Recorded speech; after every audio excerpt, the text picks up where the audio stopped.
I'm John Underhill, and this is the Red Special Guitar Podcast.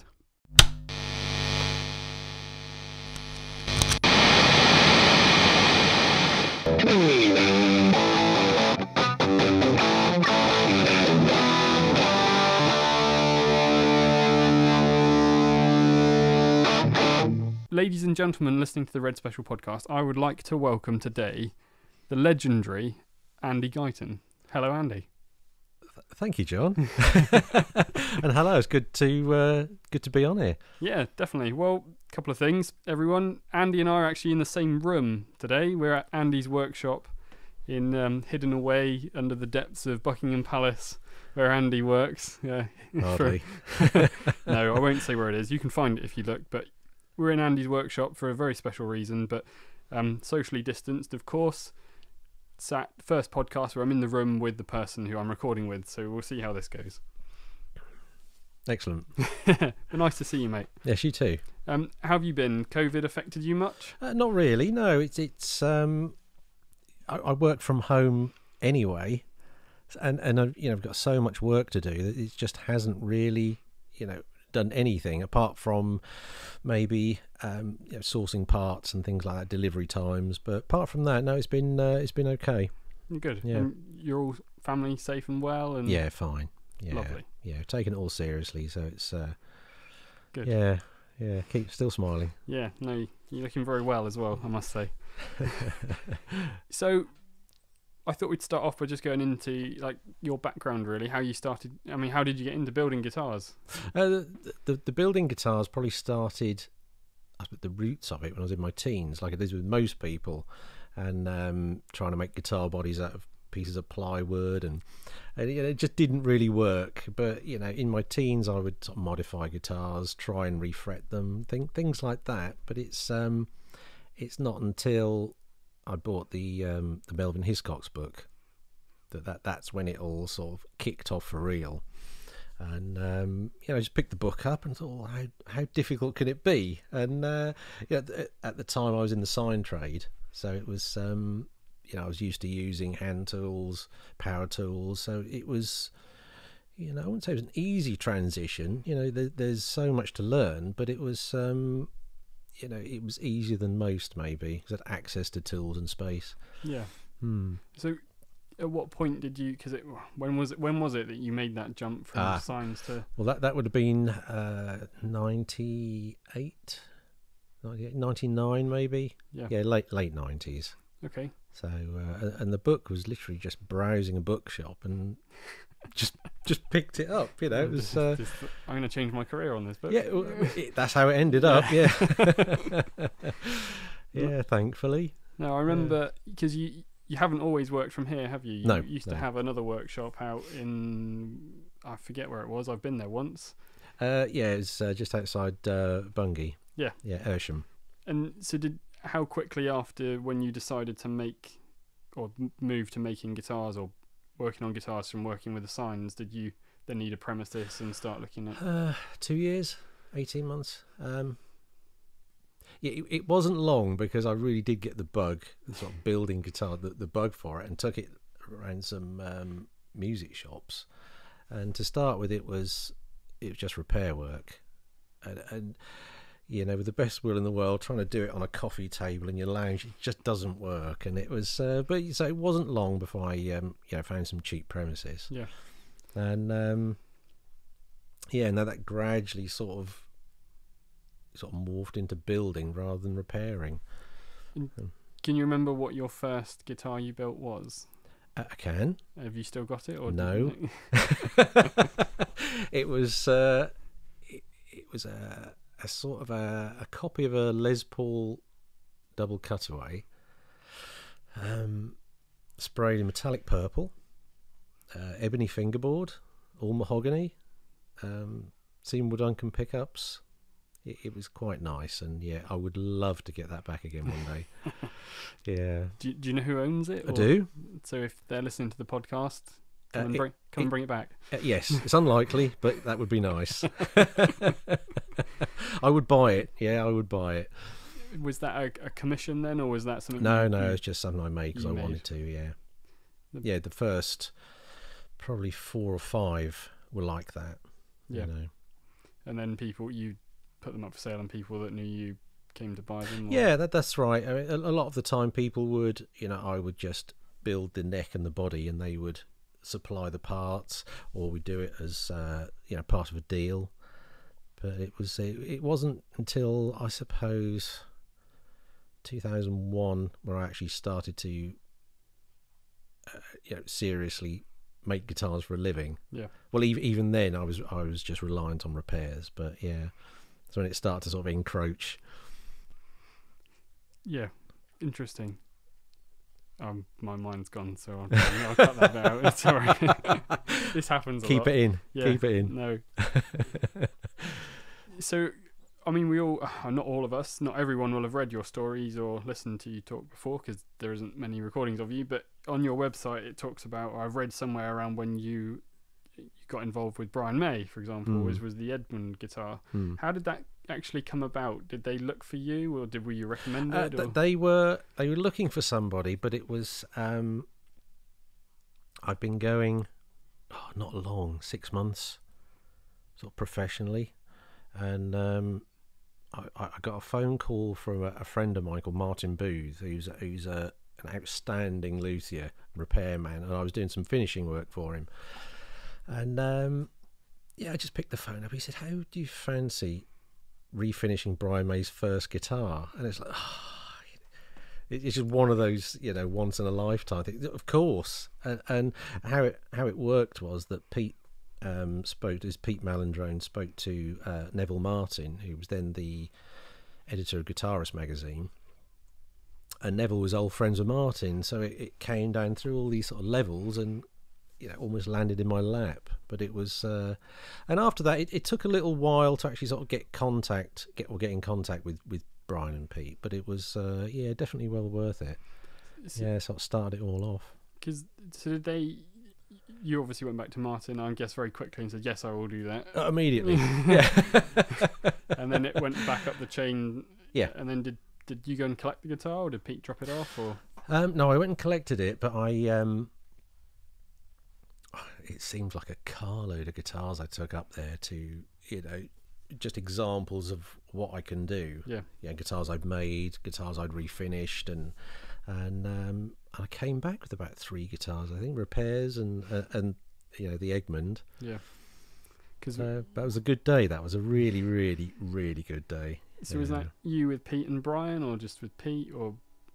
No, it was with Pete and Brian. And it was sort of a dual appointment. I can't remember the chap's name. He was from Vox Amps, and they brought the prototype, the sort of small white Deaky. Yeah. And I remember sort of sitting there, and Brian sort of came in and said, "Right, guitars or amps." And I was saying, "Please say amps." I was just wanting him to see him test this out. He said, "Oh, let's do guitars." So anyway, which is fine, but we got sorted out, and then it was time for him to move over, time for us to go. Yeah. And Pete just said, "Yeah, do you want a cup of tea?" So we just sat there drinking a cuppa, watching him test these amps, and it was just brilliant. Absolutely amazing. Brilliant day. So you came back then, and you obviously then went to work restoring the original Egmond guitar that Brian had, and you went through that process, and then you got to take it back to him. Yeah. So you were lucky enough to be able to hand deliver it back and see his reaction. Yeah. And what was that like for you? Was that it was great. Yeah, it was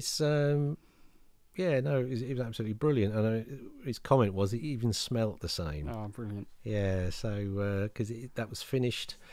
I don't know how the originals were done, but this was done in like a cellulose finish, very thin cellulose, and it does have a certain feel and smell to it. So yeah, no, that was really good. And it was on top of that, or after that, then they asked about building replicas. Yeah, which you How did that? What was that conversation? Was it a phone call or an email? Or? It was.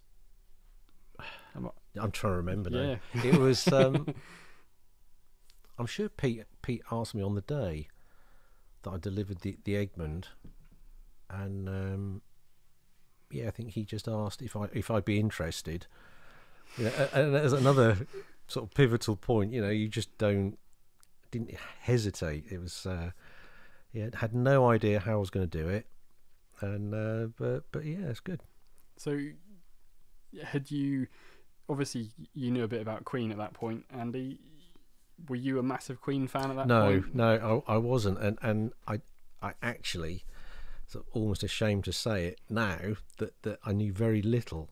I suppose the only Queen album I'd ever owned was the Miracle, and that used to get played to death. Yeah, you know, in the 80s. But it was it 80s? When did that come out?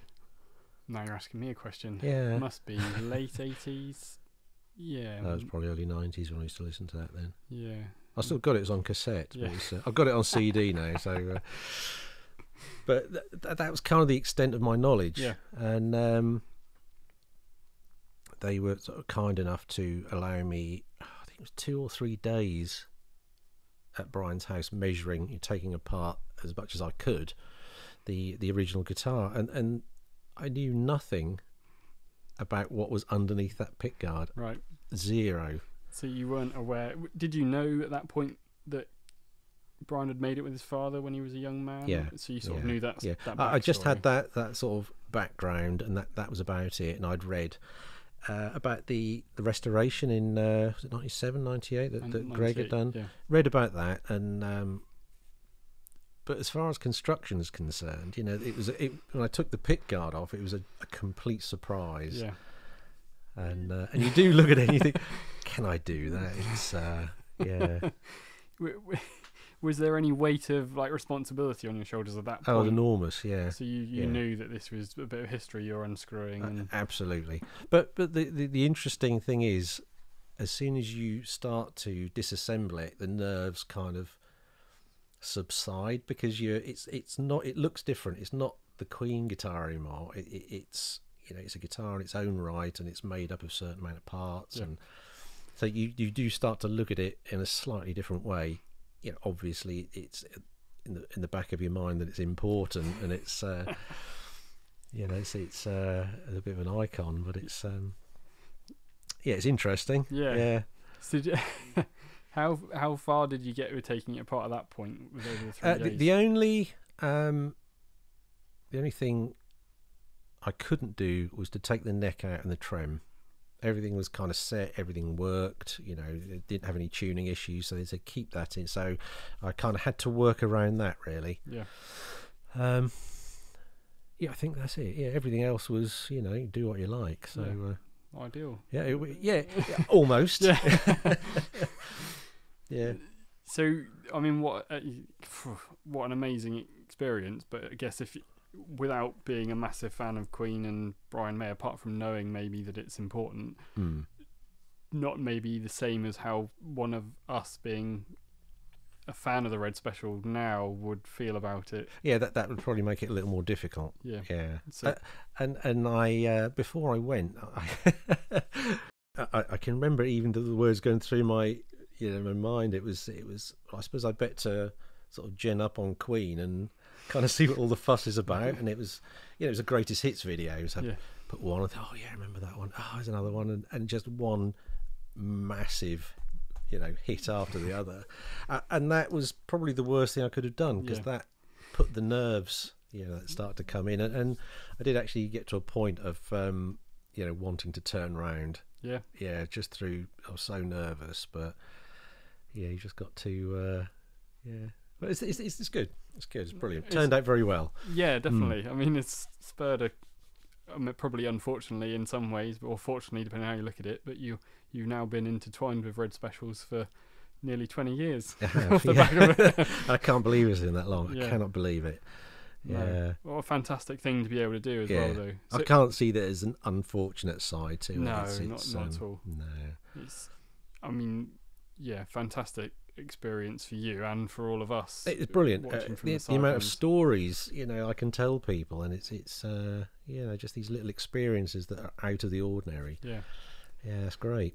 So in terms of you've obviously gone and measured it all up, and I'm guessing you've traced it and done hand drawn drawings. Yeah, and all and I that still stuff. use exactly the same measurements and drawings now. Yeah.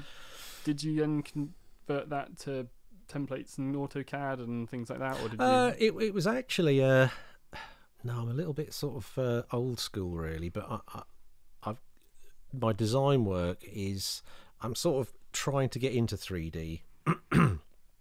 But up until fairly recently, it's all just been 2D, and I just use a sign making program that I used to before I did guitar making. Something you're familiar with, yeah. Yeah, that's right, and I still do. Yeah, and that's been great. But I have started moving into sort of the 3D. Usually dealing with suppliers, foam inserts and various other bits and bobs. But it doesn't come easily. I say quite old school, and the whole CNC thing is I like it.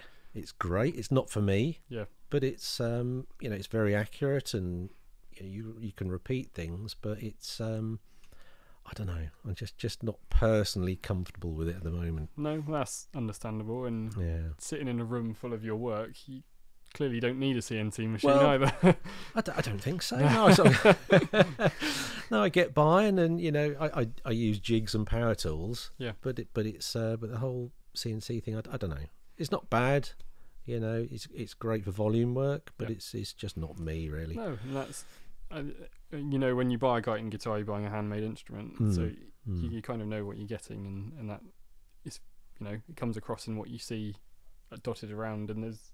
You can see it's all handmade, but you're not lacking CNC. No, and it kind of keeps your hand in as well. Yeah. It keeps that skill set up, with working with chisels, carving things, keeps your eye in, and the feel with neck shaping, things like that. So it's... So moving on to the neck shape, do you do that all obviously by hand, but do you have a jig for that, or is it... You don't have to tell us if it's a trade secret. No, it's fine. No, it's one of the most difficult ones or the difficult jobs in guitars to sort of do that repeatedly. So a few years ago, I did actually make myself a jig to go under the pin router that you can sort of turn. You clamp the neck in, and it will actually repeat neck profiles. Yeah. There's still shaping to be done at each end, but this is just doing the first fret to the 15th or something like that. So you stand a chance of getting everything the same. And when you're doing batches of guitars that are replicas, then that's quite important. Yeah. And it also takes the drudgery out of it as well. Yeah. which is doubly important as well. It's if you're not enjoying your work, it will come out in the end product. It definitely does. And I mean, that from whatever you're doing, whether it's building guitars or sending spreadsheets in or phoning people or whatever, if you're not enjoying it, that certainly translates. It does. And it's very important to enjoy what you're doing, I think. I think so. So going back to you've drawn up your plans, and then you've come back and then you made two prototypes, a green one and a red one. I did, yeah, and I called them Vic and Bob. There's not many people know that, I don't think. I've got Vic and Brian's got Bob. Right. Yeah. Vic being the red one? Yes. And Bob being the green one? Yeah. Nice. It's good to know. I thought, well, Greg named his after the Beatles, so I thought, no, I'll just do Vic and Bob. Yeah. Brilliant. That's the information you're getting, people listening to the Red Special podcast is in-track knowledge, or insider knowledge you wouldn't get anywhere else. So you obviously going through building them, and I'm guessing you're trying to learn different techniques and different ways of building them, because the guitar is so different to other guitars. So that must have been a bit of an eye-opening challenge trying to get those two done. It was, yeah, and it was a majority of it, apart from like general routing, was new to me. Yeah. Like the knife edge, bedding that in, and those first two guitars, there was a fair few mistakes, but I mean you don't learn without making mistakes first. So it was, and when I took them first took them to Brian, you know, he was saying, "Oh, this needs changing, that needs changing," and then you sit there and think, "Oh, why didn't I think of that?" And it's obvious when it's pointed out, but it's got there in the end. Yeah, definitely. I mean, I remember being on brianmayworld.com when the pictures first came available. I think it was Andy Barnett posted some up, and you got a bit of flack for the wrong screw in the tremolo. Yeah. That was a posi drive rather than a slot, so it's soon changed. Yeah, so that was big news for us back then. Yeah, that's right. But it is sort of kind of important. It's when you do start getting into it, that does make the difference, because that's the thing everyone's eye goes to. Yeah. So you can make 100 fantastic guitars, line them up, and if there's a sort of a crappy one, your eye's just going to go to the mistakes and the so yeah. And then so what happened then? You took the prototypes up to Brian. You made some suggestions on alterations. You head back to the workshop with those things in mind and start building the production models. Yeah, pretty much. Yeah, he gave me the okay straight away. Yeah. Said about the improvements, but they were very small, like just rounding off bridge blocks, taking the mould line off the tremolo tip. It was pretty small. Yeah. But again, it was like, why didn't I think of that? So it's so yeah, he gave me the okay straight away, and did all the improvements, what have you, and then took the green one up to him, and that's when we did a lot of photography there. Yeah. So some really nice shots on your website of him holding it, and that nice quote about it's a guitar for connoisseurs. Yeah, that's it. Yes, that's quite old now. Yeah. Yeah. It sticks out in my mind because it was at that point you could buy. I think there was the only other copy you could get was a KZ guitar, and it wasn't called the KZ Pro back then. It was just a KZ Red Special, and until yours became available, it was only really that and maybe a Burns that you could actually and the Guilds obviously from the early 80s and 90s that you could buy. And then all of a sudden,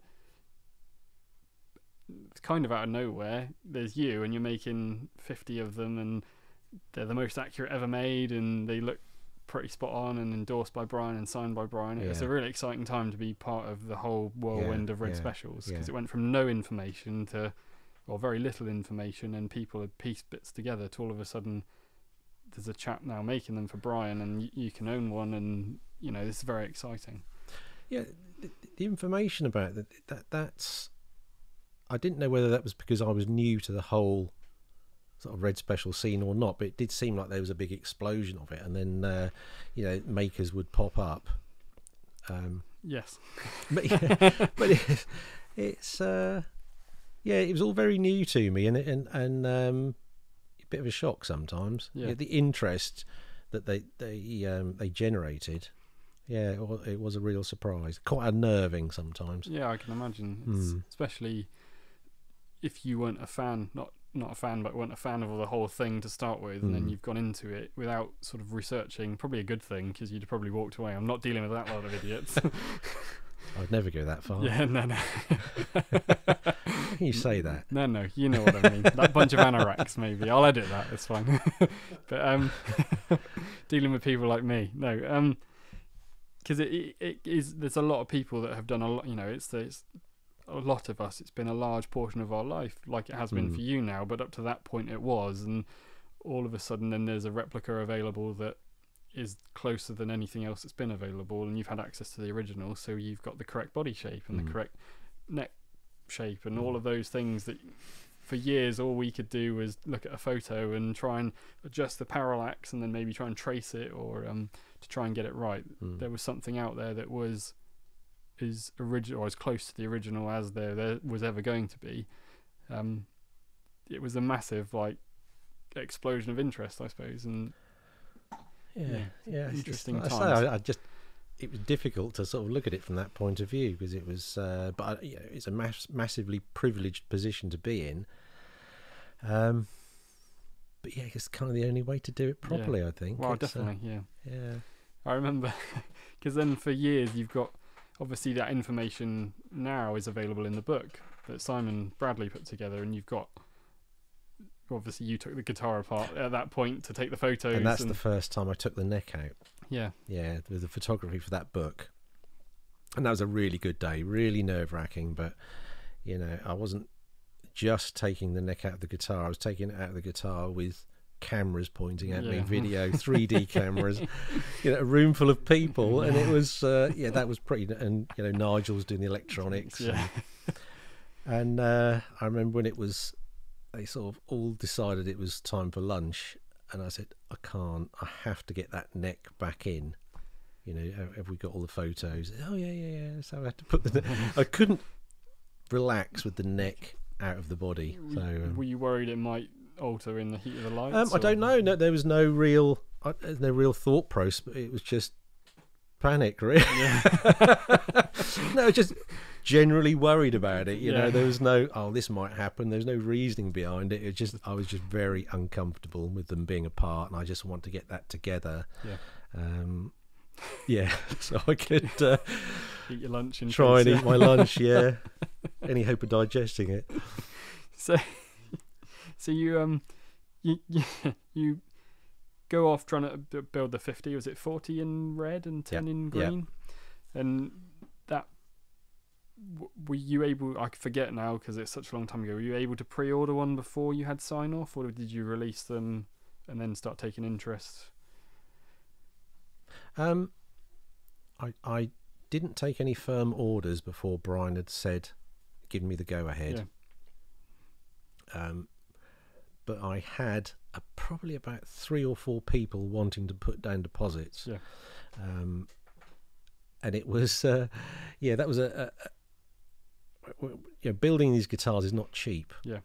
And I'd had to have all the parts made, and so I had like no money whatsoever, as I really needed these, these orders to carry on to eat, literally. And when he said, okay, that's fine, and then I could take the orders, and that was the start of it all. Start putting them together. And the first person to get one, did they come and collect it, or did you? No, they did. Yeah. I think I know who it is. I won't say his name, but you can if you like. It's your podcast. Andy Barnett. Is that? Yes. Yeah. So Andy's brought that along. I was trying to make sure I got it right then. And I think Martin Pitcher's one of the early ones. And Colin. Yeah. And then I lose track of where it goes. And I know a few people that own them and look after them a lot and make sure that they're well looked after, and they're a very special set of 50 guitars. I think so. Yeah, we did the 40 in. I can't remember why we came up with the figure of 50. I think it might have just been plucked out of thin air, to be honest. No. That's all coming back to me now. The 40, because it was 40 years old. That's it. That's right. Yeah. So it was coming to its 40th, because it was about 2003. I think it did those 2004. So there'd been 40. So it's 40 guitars, and then just another 10 in green, because I'd seen a guild in green. I thought it looked fantastic. So why not? 50. Yeah, but I like that sort of earthy green rather than the bright. It kind of suited that old Englishness of the guitar. They look fantastic as well. The ones that I've seen out in the wild and on photos as well. So it's a great choice. What, the green one? Yeah. They don't really sort of crop up very much, do they? I know. And Brian's got the Bob Bob he plays, which he was using as his drop D for some time, and then I think Karen Egmond, she's got the last green one, I think. Was it? Yeah, I think it is actually number 10. Yeah, because we talked to her a little bit on the forum about that. And then there's a few people I think have got one of each, or one person I know got one of each, but I'll probably get it wrong, but it's not interesting. It's not that important, but I would have to look at records. I can't remember all 50 where they went or anything, but it's but they don't come up very often, and when they do, they're a lot more expensive than they were when you built them. They seem to be. I mean, that's that's bowled me over. That really has. That they can actually make more money now. It's that took me completely by surprise. I guess that might do. For us, I guess it probably wouldn't, because it's a commodity that you can't purchase. And yeah, I know that's probably why, because it's limited. Yeah, you know. Because I noticed on your Facebook the other day you had the left-hand one is for sale. Yeah.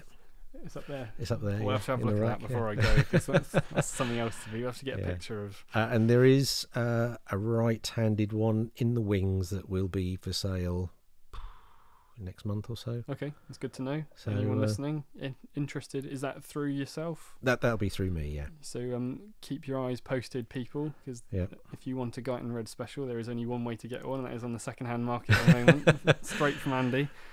And I'd highly recommend them. I've got to say that, but no, I would highly recommend them. Good to know, Andy. So you're off in the process of building these 50 guitars. I mean, I last year built one. It's okay, and I had a lot of help. I couldn't think how I would then cope with building 49 more. It must have taken you a few years to get them done. I think it did. I think it was something like 10 years. Yeah. I can't think of the dates, to be honest. That's all right. But it took a long time. Yeah. And looking back on it now, I did go about a lot of it completely the wrong way. Treating it as a hobby rather than a business. Yeah. Okay, you can take time on the guitar, but like ordering parts and things like that. So it was I would just order enough as I could afford, but yeah, we got them all done, and they've made a name for themselves. So and having played probably about 8 of them, they're all awesome as well. They all play very well, and they look very nice, and they sound very good. Good. Yeah, it's partly down to Adrian. Yeah. Well, good old Adrian. And he wasn't. So when you first had the pickups made for them, we're jumping around a bit, but obviously they're not Burns Trisonics as we know them aren't, or as they weren't available. I think you went to Wizard pickups originally to get the. That was I forget who put me on to. I think his name was Andy. Who was it? I can't remember. But it would have been Greg. I'm sure it was Greg put me on to him, because he had the spec. He had Greg's spec for the pickup. So and initially he didn't want to do them. Right. And until I sort of said they were actually an official, product endorsed by Brian. That it's completely different then. So he made me some pickups. I think they were based on Kent Armstrong's, like the casings, and sounded brilliant, sounded amazing. But the construction was, not quite as they should be. Yeah. But I thought they sounded really good. But it was just an option of just one person, to be honest. Either them, buying stock Kent Armstrongs, which is not really in the spirit of it, is it? No. So, but it was. Listening to your last podcast with Adrian actually reminded me of how, because I couldn't remember. It seems like I've always dealt with Adrian since I can remember. But it was his pickups are just another level. Not just in sound. To be honest, the sound I can't distinguish between those and the Wizard ones, the early Wizard ones. But the actual build quality and the attention to detail, just the fit and finish of everything is perfect. And so there's a no-brainer to use Adrian. Yeah. And he knows everything. He does. Well, he certainly does. And there's a lot more we could have talked about in the last podcast. That we'll probably put another episode out in the not too distant future. Because we spoke a lot more about lots of other things too. But no, he's a great guy. And he's the Andy Guyton of the pickup world, I would say. Do you think so? Yeah, definitely. He's probably that good, yeah. He's got a bigger beard than me. Yeah. He certainly does. So you over 10 years you built the 50. Yeah. Do you ever have them come back for work? Yeah. Occasionally they come in for either a bit of refurbishment or some. I had 2 from Austria a couple of years ago, I think, when I was starting the sort of spec for the Time Warp guitars, and they were, I say upgraded, but it's more of a sidestep. Yeah. They were altered to be sort of 70s spec. Yeah.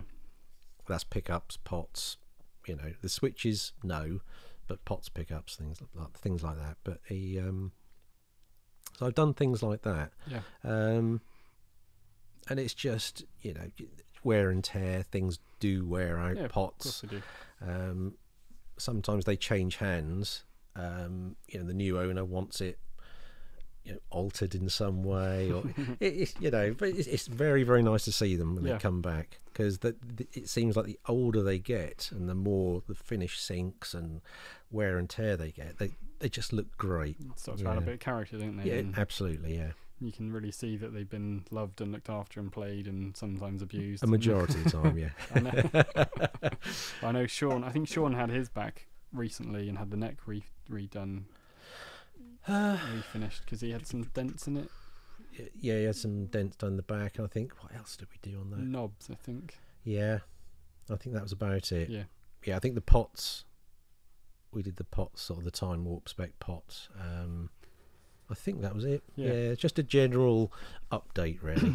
Yeah, and he's very pleased with it. But I'm jumping around again, but so I might re-edit this back into earlier. But... No, don't. Keep it all in. Thanks, Andy. It makes the flow better. Well, people realise that it's just me and a microphone. There's no professional setup. I'm just going to point out as well, if you can hear someone else in the room, my dad is with me today, because for a reason we'll come on to later, but Dad is sat in the room listening to us, unfortunately. Poor Dad. But I was just going to go back to when you were building the 50 Red Special, the first 50. I'm sure people that listen to the podcast will know the intricate details of the Red Special, and that Brian and Harold pretty much handcrafted everything at home out of stuff they had. As a builder then trying to recreate that, these parts aren't on shelves in the Fender catalogue that you can go and pick up and buy. You've really got to have measured everything and then try and find a company and express exactly what you want and try and get things manufactured and made specifically for them. It's not straightforward. No, it's not. No, everything apart from tuners, I think everything, that's the only off the shelf, but even then they're modified with the tuner buttons. Everything was sort of bespoke to these guitars. Everything. Massive amount of work before you even sit down with a bit of wood and start doing anything. I think the pots and the jack socket, they were off the, those ones were off the peg anyway. And I just jumped into my head, there's a great photo of you and Greg over the original Red Special. I think Greg's got a hacksaw and you've got a hammer and you were doing some work on, I think it probably was changing the jack socket over from... no, that wasn't the jack socket, that would have been... Was it the 0 fret? The 0 fret was... do you know what? I can't remember. I really can't remember. I remember the photo, I remember it being taken. I can't remember what we were doing. I think we might have just been... deciding like a plan of attack on the repairs, but I really can't remember. Someone listening will be able to tell you what it was, because there'll be someone that's documented it. I did do the jack socket, but that was like so nerve-wracking because they wanted a modern day one, so we what are they called? Anyway, we put a high-end jack socket in there, and so we had to actually remove some wood. And so it was all done with a Dremel with a flexi shaft. And while we're grinding, I mean, Pete's there with a Hoover. You know, and it's almost like keyhole surgery. You just didn't breathe for the entire time. But yeah, the 0 fret was a bit of a surprise as well, because it was. I think that was on that day. We laid it on Brian's dining room table and. Loosened the strings off, took them out, and the 0 fret literally fell out. Right. And none of us knew it was there under string pressure. And you could kind of visibly see the colour disappear from Pete's face, you know, so they've got lots of spares now of 0 frets. But yeah, that was very badly worn and causing, you know, all sorts of tuning issues. So it did different shapes, and some compensated, some with sort of a wave on them to try and compensate different strings, and Yeah. Because you've ended up, have you now nailed the 0 fret, so they've got lots of the replica of that one that fits. Yeah. Yeah. So, and that's like a wing, isn't it? Yeah, kind of. Yeah, it's taller towards the back edge of it, so it's a large gauge fret wire, purely because we can get the break point further back. Yeah. So you can keep the shape in, keep a little bit of height in it, and just get the break point further back. Yeah. So it's behind the tang rather than over the tang. Right. Makes sense. Interesting as well. That must have been a Yeah. fun problem to fix. Yeah, and an easy one. Yeah. And they literally put it in, and it was just like the whole thing came to life. Yeah. Open chords are all in tune, and Where you go. yeah, it made all the difference. Good job they chose you to look after Well, Andy. you know, there's other people who could do it, I'm sure. No, I'm sure there It's isn't. Do you think? just filing a piece of metal, isn't it? Do you think though your experience of building the 50 and learning all that you would have learnt doing those then helped you when you came to later on work on the original?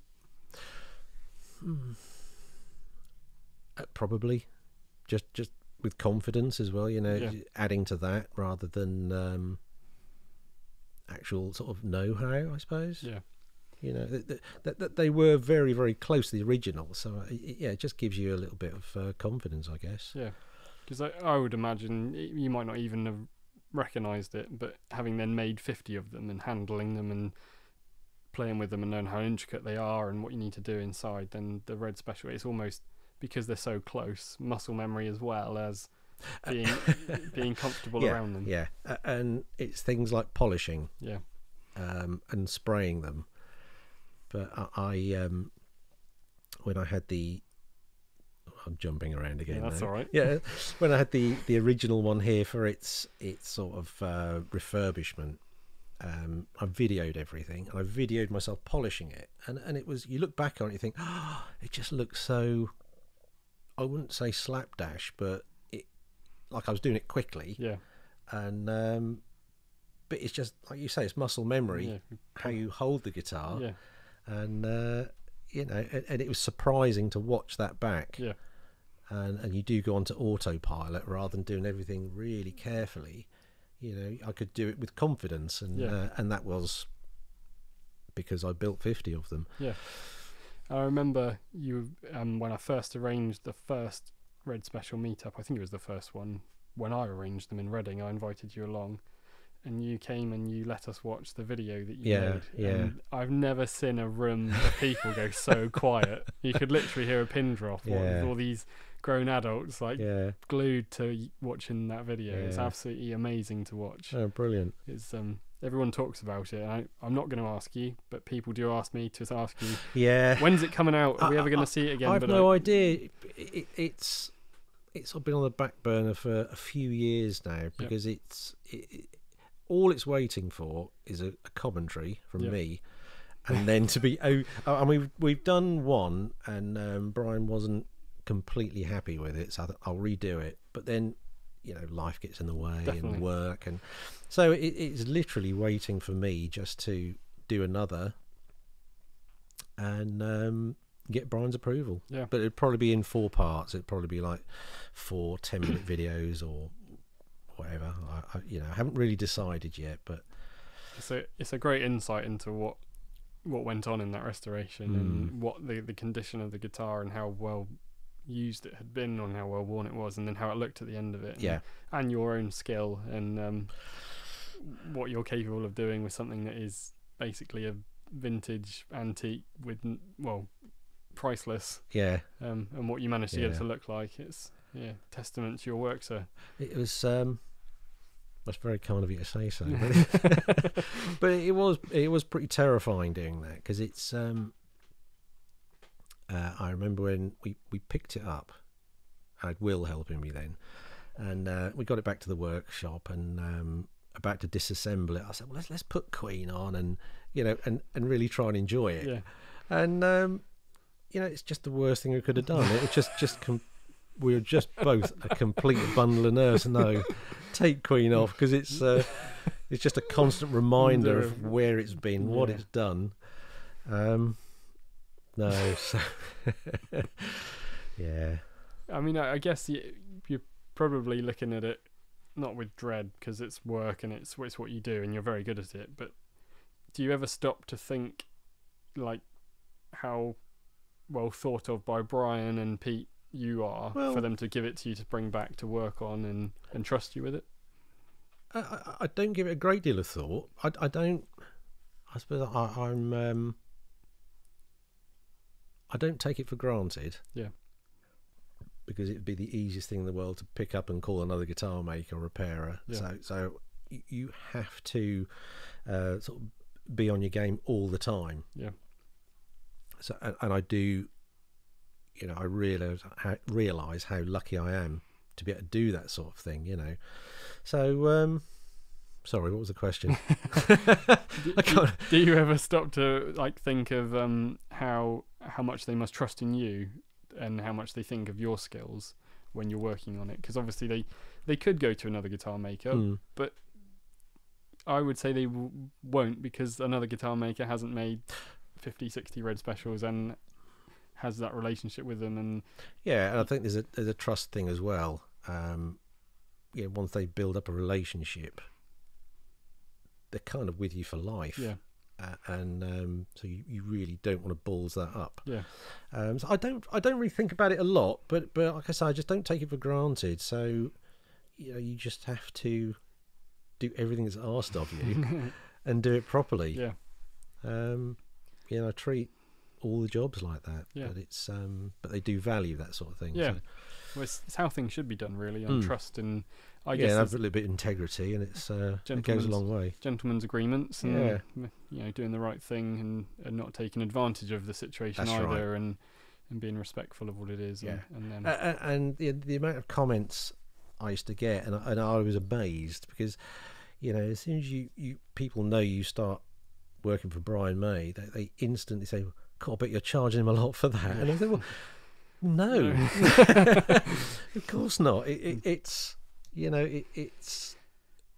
just wouldn't do it. Yeah, just wouldn't do it. Well, it's and it's just ultimately he's a customer, isn't he? He's more than a customer. Obviously, I'm not saying it. He's just a customer, but like everyone else, they get the same level. I mean, I've worked with you before, Andy, and bought guitars off you, and I would like to think you get the same level of craftsmanship and work, whether you're Brian May or lowly John Underhill, who can't play 2 notes to save his life. Well, if you enjoy the guitars, it doesn't matter if you hang it on the wall and you look at it and you can't play a note.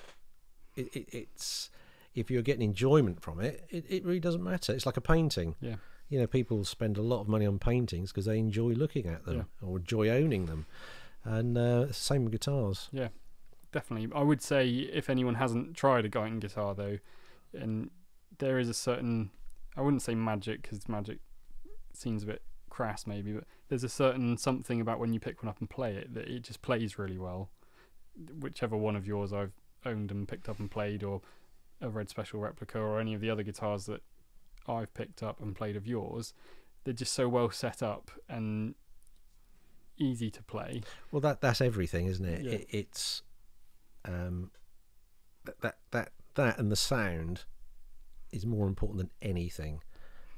Sound, balance, and feel. Yeah. Apart from that, it can look like anything. It can be nailed together pallet wood. It doesn't matter. But if it sounds great, feels great, plays well, it's you cracked it. So they're the most important things. If it leaves the workshop, I think that plays really well. It's But I'd recommend, if anyone's interested or has got a friend with one, try and badger them to let you have a go on it, because it's a different experience. Because until you've played one, you don't quite understand. I didn't understand it, and I think it was Colin's Guyton I played, and I was just like, this. I think that's number 2, isn't it? Yeah, I think it's just like, this is so much easier to play than any of the other Red Specials I've played and any guitars I've played. And then I think I might have played Mike Rides and then played Sean's, and he's like, there's a consistent theme here. They're all really good to play. That's good to know. Yeah. That's why we all come back, Andy. But you've also made some other guitars, Red Special inspired, and other bits and pieces that are surrounding us. I think I journeyed up to visit you once in your old workshop because I really wanted to buy one of the original 50, and you showed me some drawings on the desk. One of them was, I think, the Spade we won't call it the Spade guitar because Brian doesn't like it, but the heart-shaped guitar that was the other design that Brian and Harold put together. I think you'd either just delivered it or were in the process of taking it over, and then you had the twin neck design on the desk, which you showed me, and I've got to see all these ideas to do, and then I probably haven't seen you then for another like 10 or 15 years, but you've gone on and made all of those, and those ideas have come to be. So the Spay guitar was that was just like a passing comment with Brian. We were just leafing through some drawings. He said, "Oh, this is something I designed, after the original," and he just sort of passed it to me so you can make it if you like. And okay, so did some drawings for it. Did some scale drawings to make sure everything would work okay or fit, and it did. Initially, I wasn't a fan of it, but as soon as the red hit the body, the paint, it just kind of made sense. Yeah. Then with the gold hardware, and it just looked fantastic, just like something out of the Jetsons, really. Yeah. It looked fantastic. Picture of it over there. That's right, yeah. Just admiring it from a distance. That's it, Dad. Over there, look. Just over there, the red one. Yeah, I've never seen it, but Brian looked happy when you delivered it. Yeah. Sound? Yeah, it sounded a little different. It's sort of, I think it's got an older body, maple neck, so it's kind of a bit like a telly, really. Yeah, a bit more traditional guitar construction. Yeah, just 2 pickups, but yeah, great looking thing. How different it would have been if they'd gone with design number 2 instead of design number 1. Yeah. It would have sounded good. Yeah, it certainly would have. And then I remember the other one that stuck in my mind was the twin neck that you made with the 12 string and then the 6 string underneath. I know you ended up building one for Brian, and he toured with it for a little bit. What was that like to make? Enormous amount of work. Yeah, it just seemed to go on and on and on. I think it took me 2 weeks just to assemble it. Yeah, so it's effectively 2 guitars, and just the wiring, everything took ages. Yeah. It's a huge guitar. It's very heavy, and it's but a great looking thing. And I remember it would have been Andrew Morgan sent me a picture. I think it was a screenshot from the gig they did in I can't remember where it was, in Russia somewhere. First time he used it live, and he sent me this screenshot. Oh, look at this! And it's just a great looking thing. Yeah, it really is. That's also up there in the corner, Dad. Yeah. For reference, no, it looks fantastic. I know it ended up at one of the meetups one year. It did, yeah. I didn't actually attend that one because I was on my Red Special hiatus. But okay. What a lovely thing to be able to take up. Was that one you took up? Yes. Yeah. Because I know when you've come to the meetups, you always try and bring bits and pieces you've built. I try to, because everyone's interested, and it's I am too. So it's nice to see these things again. Yeah. I mean, when I took that down, it was a sort of a current guitar, and he just finished touring with it, but it hasn't been in use for some time now. Is that? I think I remember reading. Correct, you'll probably know it's the weight. He doesn't like holding the weight. Yeah, he's not overly keen on the weight, so he just makes do with his guitar, and that's his, Great thing to have built, though, isn't it? Oh yeah, that's brilliant. And I've come up with several designs based on that shape. Yeah. And some things it just cries out for, like F holes and things like that. So. Which leads us on to, neatly. I guess, very almost like we planned it. The Badger guitars, which are stunning things. Yeah, I was really pleased with them. Yeah, especially the Mark II. Yeah, the first one. Brian liked it, but I got a message from Pete saying the acoustic bridge. He said it doesn't sound that good. He said Brian would have gone with it if the 3 pickups were on there, and if the acoustic bridge sounded good, he'd have put up with the 2 pickups. But I said, okay, well, let's have it back and just revisit the whole thing.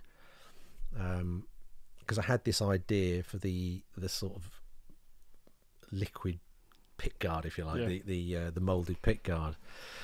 So we went with that, and so he got everything. We redid the bridge, put on the LR bags.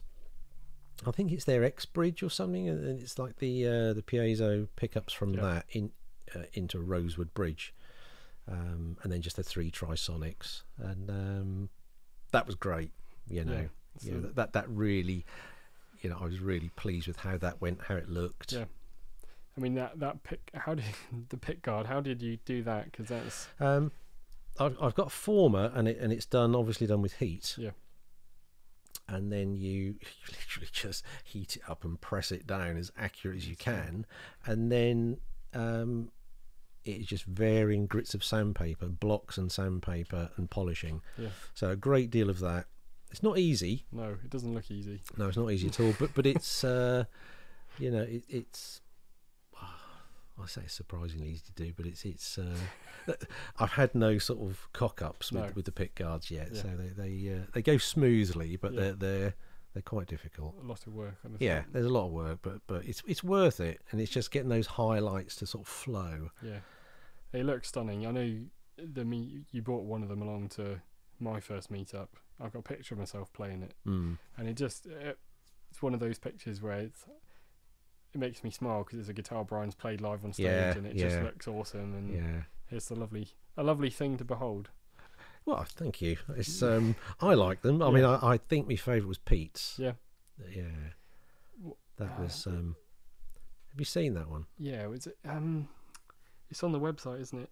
Is it a red colour? Yeah. Okay. It's supposed to look like holding a bottle of bourbon up to a light. Yeah, makes more sense now. It's Pete's favourite drink, so we thought it was a light shining through the bottle. You get all these lovely sort of ambers and reds going down to a dark brown, and it's supposed to look like that. On the pictures, it kind of looks a little redder. Yeah, but it was a lovely looking thing. It looks very special. Yeah, very pleased with that. And you've also you built another one, a different red special for Nigel Knight. Yeah. Yeah. Is that the Ruby special? Yeah. There's a bit of a story with that one too, isn't there? Yeah, it's I think he first asked me about that one at Andrew Morgan's wedding. Yeah. And and that sort of, that evolved. He said, I want one. He said, but I want it in Bubinga. Yeah. I think it was to match a drum kit, or it was because it's a popular thing to have with drums, Bubinga. Sort of. Nigel, yeah. But then everything was gold, and then instead of the dot markers in the volume and tone, instead of the sort of painted dimple, we had these rubies set in there. So, but it looked great. It's a stunning looking thing. Yeah, and he hadn't owned it very long. He dropped it, didn't he? I'm not quite sure. Something happened. Yeah. I'd forgotten until you actually said. I seem to remember something happening. But I think it fell off the strap button or something, and he dropped it not long after owning it. And he had to come back. And so I think I probably wind him up about it every meetup. Oh dear. Yeah. And what does he say? I can't, it's a family show. I couldn't repeat. That sound like Nigel? Yeah. It sounds exactly like Nigel. All said with good spirit though. Yeah, of course. Nigel's a lovely chap. Very lovely. And then you ended up, I think, after all of this and making loads of different guitars and whatnot, at some point Martin Pitcher of the forum, who had one of the first Red Special replicas, maybe number 3, I don't know. I can't remember. It's called Sharon, isn't he? I don't know. Yeah, it's called Sharon. Yeah. All these little nuggets you're coming out with. Coming back to me now. I've got a good memory for this stuff. So he created a design to be able to take his Red Special travelling with him, which was the story goes, so it's on your website, so you probably correct me if I'm wrong, if I've misquoted it, but if it's on there, it'll be true. He wanted to make something that he could take travelling with him because he was travelling a lot with his wife for work, and he didn't want to take Sharon with him because of one, what it meant to him and the size of it. And so he wanted to see if he could design a smaller transportable version of the Red Special with all of the intricacies of the Red Special, but on a smaller scale and a smaller form factor that he could carry on a flight. And he sent you an email and heard back from you a bit later on, but it was a yes, and you ended up making them with him or with his design. Yeah, it was. We sorted a price out for it, and it was, it just sort of didn't happen really. And when the I think the badges were first, weren't they? Yeah, when they started to come to a close, you start thinking, well, what next? Yeah. And I remember this email that Martin sent me, and he sent me a Photoshop mock-up, and I loved it. Yeah. I remember opening the emails and it looked perfect, So I just spoke to him and said, what do you think about doing a limited edition of these? Yeah. And he was, all over it. He thought it was a great idea. So, I altered it slightly, just very slightly, just on the sort of above the neck, the body above the neck, just to give it a little bit more sort of meat to it. But then we built a prototype, and it all went from there. Really, they sold quite well. Yeah. We sold 21 of those. Yeah. Was it 25? There is, but I think the bridge has been discontinued now. Right. I've got enough stock for that. There's the last two being built now, and that's it, hanging there. Yeah. And so we'll probably keep it at 21. Yeah, nice. Yeah. That's a good number for a limited number of guitars. Seems like it, doesn't it? 21, yeah. Is that leading us on to anything else? Maybe in a minute. Okay. We'll come back to that number. It's a Okay. magic number, 21. Okay. So you built these smaller Red Special transporters, and you work with obviously Martin, and you also work with Nigel on the electronics. And it's a custom design switch plate assembly with built-in treble booster and red light. They're very tightly packaged. Yeah. They're a great design, and there is just no room in them at all. Nothing. And then we introduced the option of a series parallel switch, and that made things even worse. But Nigel's great. He designed all the electrics, so they're just on a PCB. Everything's mounted to that, so they drop in. Yeah. Still a little bit of alignment to be done, but there's they've got the illuminated treble booster switch, and they're great. They are great. I really like them.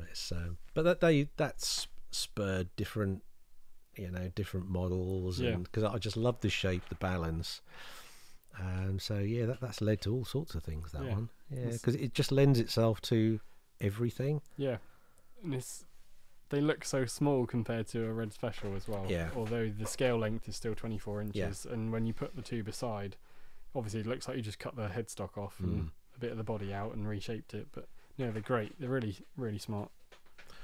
I think so. Yeah. They are. But that is a great design. I really like it.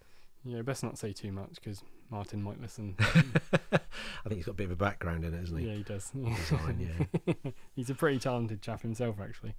Very good at playing guitar like Brian May as well. Mm-hmm. And a photographer. Yep. He's an all-round nice chap, really. Yeah. And then, so next up, I'm trying to go through a chronology, really. You obviously had, and we've spoken about earlier, the Red Special in for restoration around 2016, was it? 2017? Yeah, 2016. Yeah. So you've got the guitar in here, in your workshop.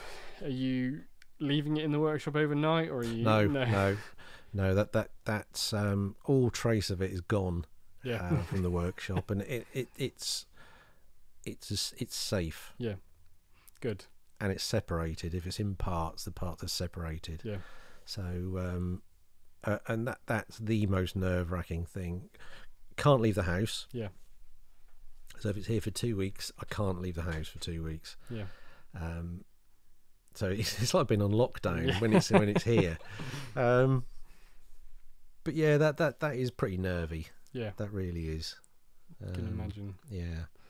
And do you approach it in a different way, or do you just still take it apart the same way you did originally? Have you learnt more of its secrets since? I tell you what, it's.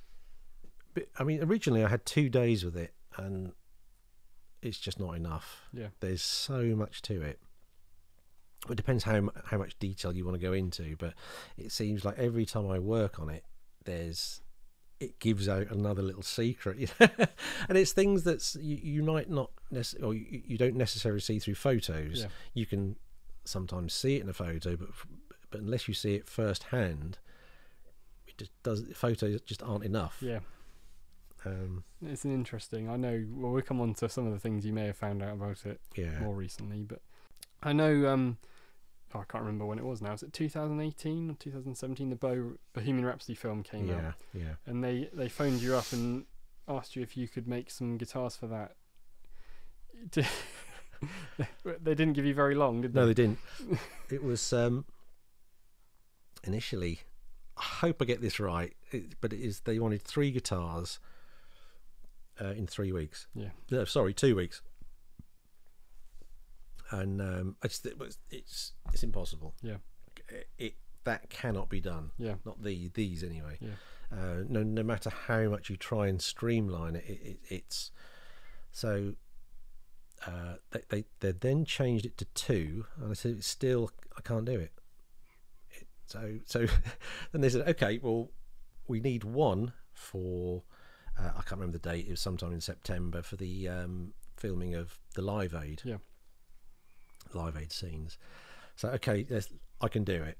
Yeah. Let's. I didn't know how I was going to do it, but I thought 2 weeks. There must be a way. Yeah. He said so. 2 weeks for that guitar, and then 2 weeks after, I would build the sort of bow wrap one. Yeah. And I think it was 2 full days to start with, just figuring out everything to see what I had in stock, what I could use, what I could sort of cannibalize, and just think of ways of getting around, normal production, but doing everything much quicker. Yeah. And we got it done. And Will was with me, and that worked out a treat. That really did. And that was the first time I did any form of relicking, which up until then, I just didn't want to know. I couldn't see the fascination. Yeah. But having done those, that something clicked doing those, and and I really enjoyed it. Yeah. Really enjoyed it. You can tell you did, again, because when you look at those guitars, the photos and the film, you can see the level of detail in them and the guitars and what you went to, the lengths you went to make them look authentic, get the colours right and finish them, and they had that look about them that no other guitars, even though they were plywood bodies, I think, weren't they? So not wired up, but they just looked spot on, to the point where some people on the forum were saying, "Oh, Brian's just taken the coin off the headstock and lent it to them." Well, that's good. Yeah, that's sort of the ultimate praise, isn't it? We were some of us were a bit more like, why would he have done that? And he probably got Andy to build them or something. That was that they were built several months before it came out. So it was but it was I loved doing it. Yeah, absolutely loved it. I remember a couple of things I'm going to point out. One of them you named Alex, didn't you? Yes, that's right. Because the first one was finished the day my first grandson was born, Alex. Yeah, which was just brilliant. Yeah, it was brilliant. And the second one is called Adrian. Yep. Because it's a 70s one, and my brother was born in. He was of that period. He was born in 1970. So Alex and Adrian. Yeah. See, these are the things people don't know. No, they're learning today. Yeah, it's good to name guitars, isn't Definitely. it? Definitely. Yeah. To come up with a name for mine, which we'll come on to. Okay. But I remember talking to you at the time, and you, almost like an epiphany moment. You mentioned the relicking, that you'd enjoyed it so much. You would have loved to have made the guitars actually work. Yeah, I did. Yeah, that was a bit of a regret, but it's But that sparked something else off, because I remember then staying in touch with you a little bit. And talking to you about the possibility of you making more Red Specials, and you then phoned me up one day, I think this is how it goes, and said, "I've spoken to Brian and Pete and they've commissioned me to make 21 Time Warp Red Specials. One, do you want one? Because stop badgering me about owning one." I did have a fair bit of interest after after the film came out. Yeah. For Relic Red Specials, and I did sort of think about it, and it was, you know, like you say, I did enjoy them. Yeah. And it was, and it was sort of like, you know, since I did the first 50, there's other manufacturers, Corrado in Italy, and Michael Danson, Yep. and they're all brilliant guitars. Yeah. So it's, I suppose I just wanted to really get into the sort of guts of the guitar and replicate everything. Yeah. So that yeah, that's what I've done. Yeah. So, And we're now sat in a room, or in Andy's workshop, with, I don't know, 90, no, it must be 17 bodies cut out, nearly finished. no, those are all. There's. Oh, I see what you mean. Yeah, there's these ones. Yeah. And then we've got some finished 70s model, or nearly finished 70s model Luke Timmins, which I've put a dent in. Some others nearly finished, and my brand new. Yeah, just picked it up. Picked up today, number 1 of 21. Well, they're all number 1 of 21. They are. But Yeah. the first one finished. Guyton Time Warp Red Special. Yeah. And it's absolutely stunning, Andy. Thank you. It's- And it's something I'm massively proud of. And so you should be. It's like I say, when I did the ones for the film, something just clicked, and you know, did those, and it looked like the original. I was so happy with it that it was like, oh, I need to go further. Yeah. And you know, and I spoke with Brian over emails and things like that about different techniques he'd used with fingerboard and the fretting and all these different sort of ideas, and just getting really into the nitty-gritty of everything. Yeah. So replicating every nut and washer, where it is, the thicknesses, the level of corrosion, and it's fascinating. That it is. I literally can't wait to get in the workshop and start on the next one. Yeah. Well, you can tell that from talking to you, and you've been very good to me, because you've been sending me in the last few weeks that little updates outside of. So for those of you that don't know, if you had ordered one, there's a certain special hidden section on Andy's website where you can go, and Andy's been updating us with progress over the construction of them with all the various details and pictures. But you can only get there if you are purchasing one, and you can't purchase one anymore because they're all sold out. No, I think they sold out in February. So which is fantastic. It is. Yeah. But Andy's been keeping me up to date with the last few bits and pieces of mine, sending me little teaser shots, and he sent me a video a couple nights ago of him taking it to band practice. Yeah. And I knew it was going to be awesome because it's a Guyton Red Special, and it's so special. And the lengths that Andy was going to, because the amount of conversations we've had over the last few years about various elements. But the look on Andy's face as he played it, it's just that itself is priceless, because you can just see that he's absolutely chuffed to bits with what he's created. And it's such a testament to your work. Thank you. How much level of detail you've gone to in these. It's amazing. And you actually had the original guitar here in the workshop in December 2020 to do another few bits and pieces, and that was a bit of a double-edged sword, Andy, I think. A little bit, that there was a sort of small problem, or no, not problems at all, no differences. I mean, with the feel of the original, when you start to really look at it and analyze it, just down to how the fingerboard sort of rolled in between the frets, how it's worn, how the fret ends are dressed, and some of this stuff you can only see with an optivisor on, but it makes a difference. Everything makes a difference with the feel, and it can make a difference between you picking it up and enjoying it, or forgetting about it, or not, or think, oh, this doesn't feel quite right, or something's wrong. You just get the feeling, and that can make all the difference. And before that, I built 4 necks, I think, and there's just that little voice in, and if I could have carried on, but it would have given them, they wouldn't have looked natural. The aging has to look natural. So I just remade these necks, which was time consuming, but I just knew that's what had to be done. So and I remember you phoned me up in December actually, and you're like, John, I need to talk to you. Yeah, you won't be getting your phone, your guitar at Christmas. No. Yeah, and I remember you're so worried about telling us or telling me and the other three. Yeah, well, it's not a nice conversation to have, but in the end, it's led to a far more accurate and comfortable guitar. Yeah, definitely. So, and knowing it's right as well, knowing you've had the original here, and knowing that you were able to look at those finite details and compare like for like and check everything again, and then take every screw out and measure it.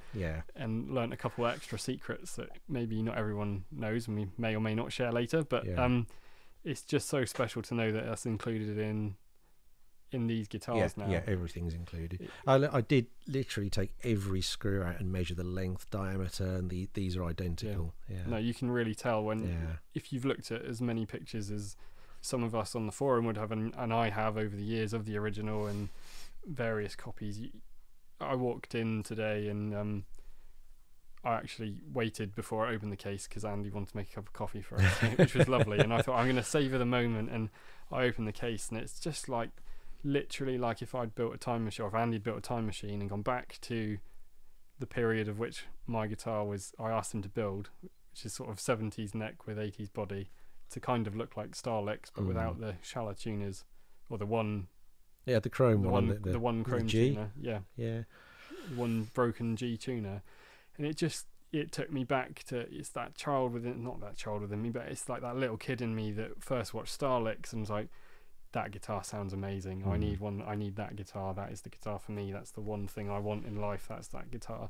And it's like, it's sat in front of me in a case, and it's now mine, and Andy's built it to lengths and details which have never been done before in any scale. Well, that's great. That's exactly what I wanted to do. Yeah. And I haven't done it by myself. No. There's been a lot of help. Yeah. With various bits, tuners, switches. Switches have all been completely made by from scratch. Yeah. And 3D printed actuators, and so it's funny, looking back on it now, it's such a lot of effort in these guitars. Well, it's a lot. So much work. Yeah. Nothing is off the shelf. Again, no. Even less so, or even more so, not off the shelf now because of the lengths you've gone zero. through. Yeah. Yeah. Even the output jacks are the original. What are they called again? The Bolgan. Yeah, that's it. And but they've been altered. Yeah. To how Brian altered his. Yeah. So and nothing is off the shelf. No. Nothing. I know the switches. Was that Tim Grocott? Yeah. And Tim and Doug. Yeah. Good old Doug. Yeah. Lovely Doug. Yeah. Tim would sort of made some, and I'd seen them on Facebook because I just didn't know what to do about the switches. Yeah. And so I approached him and sort of asked for his help, and he was great. And in between us, I got a few of the components sort of cut with water jets, the contacts and the actual plates. But just designing jigs to fold the plates and what about contacts. So we're a fun fact: the contacts are from the Fender switches, the CRL 5-blade. Yep. Oh, sorry, 5-position blade switches. So we take those off, but having to buy these switches effectively makes the contacts worth more than pure gold. Blimey. Weight for weight. It's an interesting. It's an interesting. I don't know what the price of gold is at the moment, but at the time, I think it was. I weighed 100 of them. Yeah. Worked out how much that was in switches, and that was more than the equivalent weight in gold. Blimey. Yeah. It's a good fact. It is, isn't it? It is. Yeah. And you've done it differently this time as well, because you've, as we discussed earlier, rather than the first 50 where you were making a few and then buying the bits, you've gone out and you've bought 21 or a few more of everything, so that you've got spares in case something goes wrong, and you have that all here in the workshop. That's right. And a lot of it was sort of scouring on eBay as well for like the 80s shallers. Yeah. You know, for the Live Aid one, it had these sort of boxy bodied shallers that aren't available. Yeah. So it's just hunting those down. And because, you know, you're going to be fitting 20-year-old tuners, buying just enough for, I think they've sold pretty much half and half. Yeah. So I only really needed 11, but I bought 20. I think I got about 21 sets of those. So if anyone, so if they're worn or one's, you know, knackered, then I've got plenty of spares. Yeah. So it's good backup as well. Yeah. And I remember another conversation I had with you when here we go. I know I probably speak to you too much, really. No wonder they've taken a while to do. It's got me on the phone. I remember talking to you about them when you got the okay and the sign off on them, and I remember saying to you, the only one thing about the guitars that really bugged me, the purist in me, and the Bohemian Rhapsody film, was that the guitar strap that they used was nowhere near what Brian was using, apart from the fact that it was leather. And I think I said to you, have you considered supplying the guitars with a more authentic leather strap? And my memory tells me, you said, oh, John, that's a great idea. Do you know anyone that can do it? Funny you should say that. Yeah. Bit self-promotion. Yeah. Well, and you did. I think that's how the conversation went. Yeah. And so I said, I do. And he sat in the room with us. He's not got a mic, so he can't talk, but he's smiling away. He is. But my dad, Richard Underhill, my wonderful dad, was a master shoe repairer and leather worker in his career, and I volunteered him on the phone that day to you to say, I'm sure if anyone can do it, Dad can pull it out the bag. And you then commissioned us to go away and make 23 straps, something like that. Yeah replicas of Brian's actual strap that he used. And you went to the lengths of talking to Pete about it, and you've got the original strap. And we were then able to get the original stamps. Couldn't find them anywhere, so we had them remade, which the actual stamps themselves are works of art. Yeah, they are. And then you made the buckle from you did castings from that, didn't you? Yeah, he's the guy that does the swords of Pirates of the Caribbean. Lives fantastic. Down the road from Dad. He did the buckles for us, and then we spent the best part of 2 years making the bloody things and aging them to try and get them but to they look look right. Great, don't they? Yeah, they really set it off. I really think, I mean, when we were doing it, I know talking to Dad, he was getting not frustrated, but it's making the same thing over, or you would know from the guitars, and we were just messing around with leather, but making them and doing it and trying to replicate it and get it right. And then the amount of testing we did on various different types of leather and stain and colours and type. And then once we had them, we had to age them and try and make them look worn in and make the leather feel pliable, and then put the stamps in all the right places and whatnot. It's an absolute nightmare. Seems endless, doesn't it? But I think it took us he's nodding. I think it took us about 2 years to finish it. And I remember sending the last lot up to you. But seeing it now with the guitar, it just looks, I'm so glad that we did it. Massively, because they look great. It just it just looks fantastic together. I think because all the sort of iconic photos of it are with that strap. It's with all the tape around it. It does look really good. And thank you from me for allowing us, or indulging me in being able to help you, and working with my dad on something that means so much to me. Much like, it's not the same as Brian and Harold building the thing originally, but there was a lot of parallels, and it allowed us to work together on something that meant something to me. So I'll never forget that. Thank you, sir. No worries. They're a great strap. No, they are. They should be. And so the guitars themselves, obviously today, 1st of June 2021, I've picked the first one up.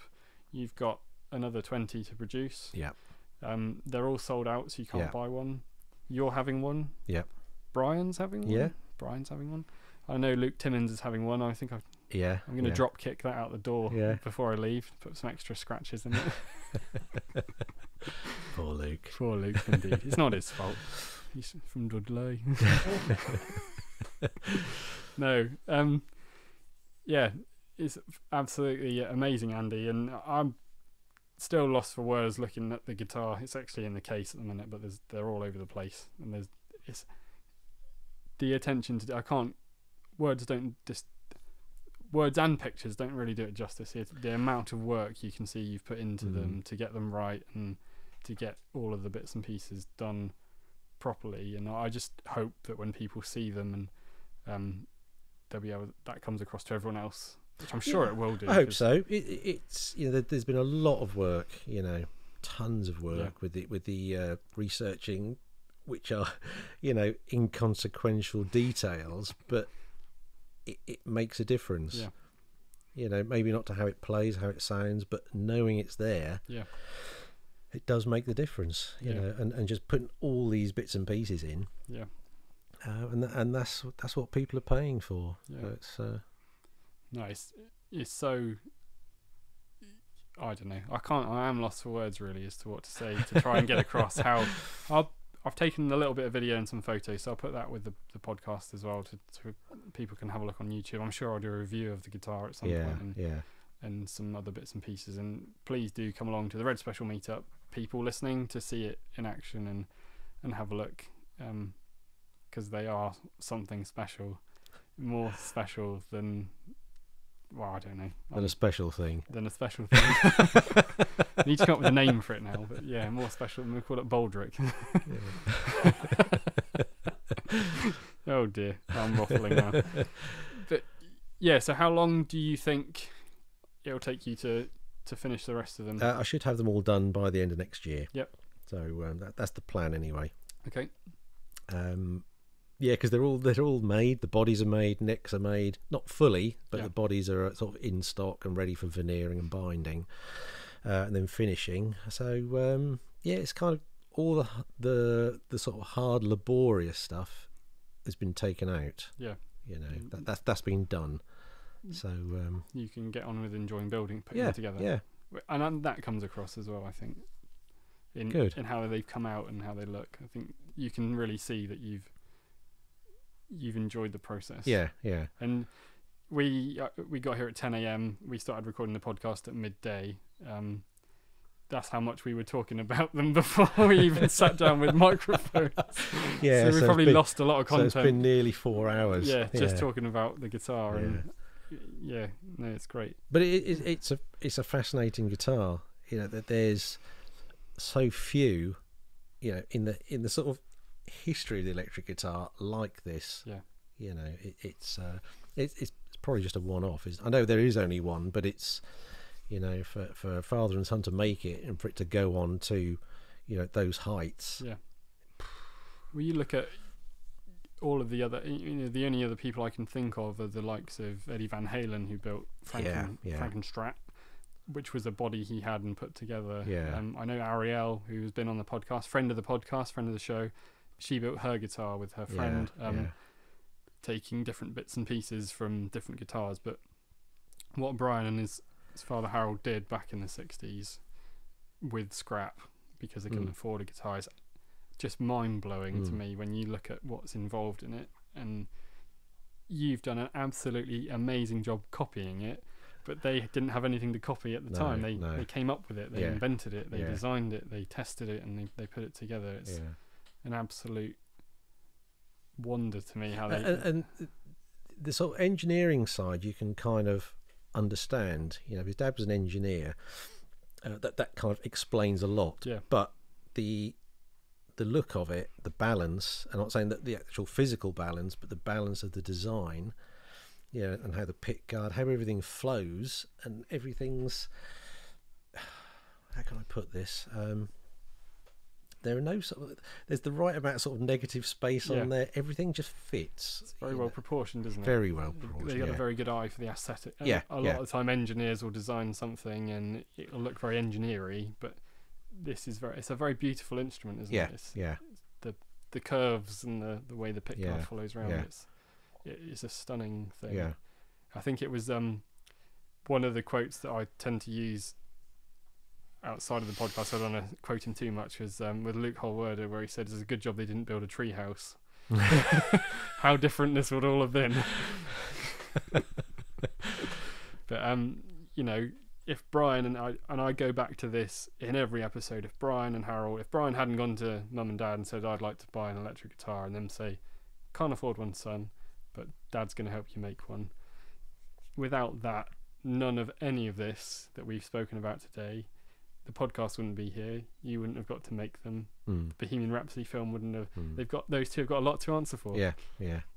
And I'm bloody pleased they did it. Yeah, absolutely. It's been a fantastic part of my life. Yeah, it's made my career. It's all around that guitar. Yeah. Which is, it's amazing when you think about it. So Andy, thank you so much for agreeing to build me the guitar. You're very welcome. 2, letting me be involved in the build process with my dad building the straps. 3, finishing mine first. That is just means so much. And 4, letting us come up and record the podcast with you. It's been an absolute pleasure to be dealing with you over the last few years. And in a way, it's a shame because it feels like for me the journey's ended because I won't get to badge you now about them. But please do keep in touch with how you're getting on with the rest of them. Okay. And make sure you listen to the podcast, which I know you do. I always do, yeah. And come along to the meetup this year in October in Thiel, because we need to show them off, and you need to be there to talk to people about them. Oh, okay. No, I'll enjoy it. Yeah, well, it's always good fun. Good. Yeah. No, thank you, mate. Well, keep safe, and see you again soon, hopefully. Brilliant. Thank you.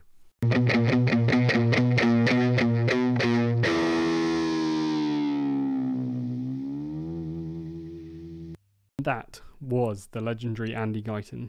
Andy, thanks again so much for all of your efforts for the last 20 odd years, and again for letting me come up and collect my guitar, the first one, and be a part of the whole process. It's absolutely fantastic, and words don't really do justice to the guitar. And if you've listened to this and you want to see the guitar, then please do head over to our Instagram page, Red Special Guitar Podcast, and check out pictures I've been posting up and some small videos, but also head over to the YouTube page, like and subscribe, because there are some Red Special Guyton Time Warp rundown deep dive look at videos on their way, and I don't want you to miss out. Once again, thanks ever so much for listening to the podcast. If you've enjoyed this, then please consider signing up to our Patreon and helping us out. I've been John Underhill. You've been awesome. Keep safe, and I'll catch you in the next one.